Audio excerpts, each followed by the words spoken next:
हरिओम, मी वीणा बोलते सिन्नर सिटी केंद्रातून।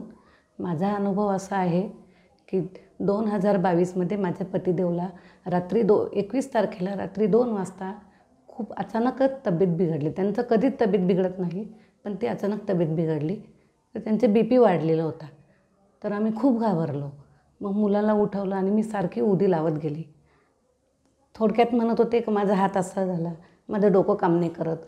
घडीत म्हणत होते माझ्या पायाला काहीतरी होते, हलका पडला। मला असं वाटलं पॅरालिसिसचा अटॅक तर नाही येणार, म्हणून मी खूप बापूंचा रामारामाचा आत्माचा खूपच मी एकसारखा जप करत होते। जप करता करता उदी अशी वेड्यासारखी टाकत होती, डोक्याला टाकायची, पायाला टाकायची। बापू तू सांभाळून घे आता। माझा मुलगा उठला आणि दवाखान्यात ॲडमिट केलं। दोन दिवस ॲडमिट होते। म्हणे यांचा ना BP वाढला आहे, खूप BP वाढून गेला।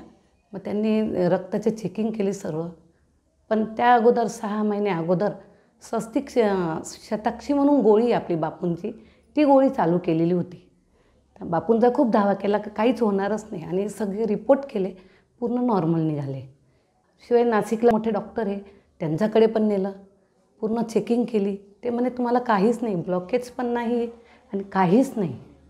तर ही फक्त बापूंची कृपा। म्हणजे एवढा मोठा अनुभव, म्हणजे बापूंनी रात्रीतून एवढे कोणीच सहकार्य नाही, बापू आला, सगळं काही व्यवस्थित केलं। हरिओम।